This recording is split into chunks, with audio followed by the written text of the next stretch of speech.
Hi, welcome back to my channel. This is another episode, and this one is entitled Toxic Indifference. I am exploring the story of Ahab from a different angle. You can read 1 Kings chapters 20 through 22. Ahab and Jehoshaphat were kings over Israel and Judah, respectively. They were also friends, totally opposite in character. However, Ahab is known mostly for his evil wife, Jezebel. Ahab was corrupt and immature.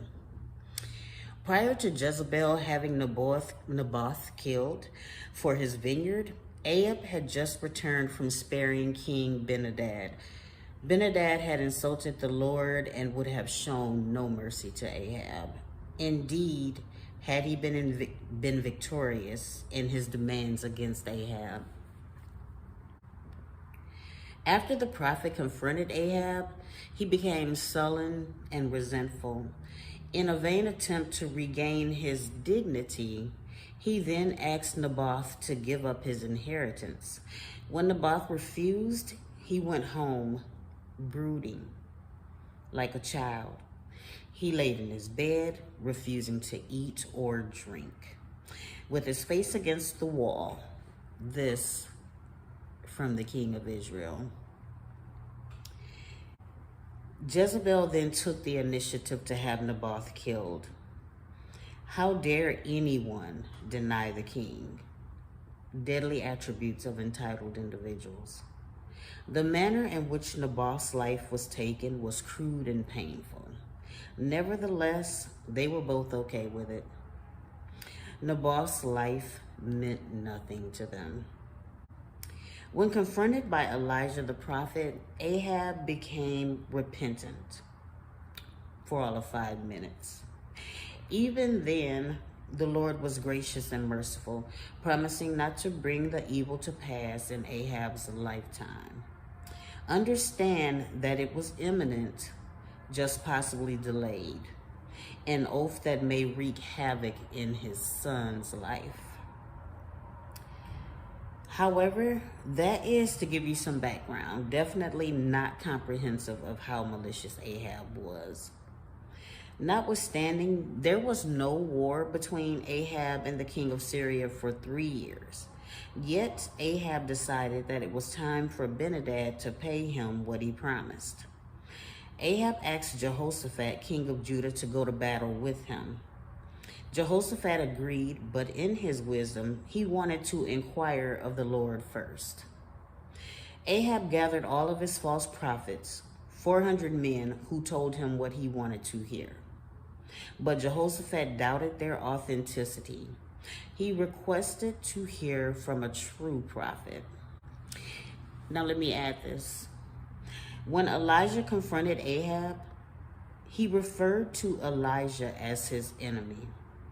Admittedly, Ahab knew Elijah was a true prophet. He was never deceived in the word of the Lord. He chose evil, choosing witchcraft and disobedience, willing to ignore God's judgment. Even those surrounding him were complacent to his mental instability, evidenced by the officer that escorted Micaiah the prophet, asking him to tell Ahab what he wanted to hear. But just as Elijah, Micaiah spoke the words of the Lord. Albeit when confronted with God's warning, Ahab showed a blatant disregard for his sovereignty. Ahab asked Jehoshaphat to put on his royal robes while he disguised himself for the battle. Ahab knew that they would be intent on killing him. His iniquity had become full. Ahab actually thought that he could circumvent his fate, even at the risk of his friend's life.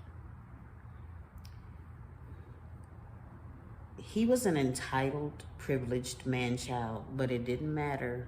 God's will is inevitable. Ironically, Ahab was killed by Benhadad, whom he spared. Not only that, Benadad specifically told his captains to focus on no one but King Ahab. He wanted him dead. As I stated earlier, Ahab was not a friend to Jehoshaphat. However, Jehoshaphat was righteous in the eyes of God and was therefore spared. Moreover, be careful who you call your friend or who you align yourselves with. Don't be unequally yoked, whereas some have not survived the malevolent evil of a fake, jealous, envious frenemy. Thank you for joining us. We appreciate you, and we hope to see you again soon. Thank you.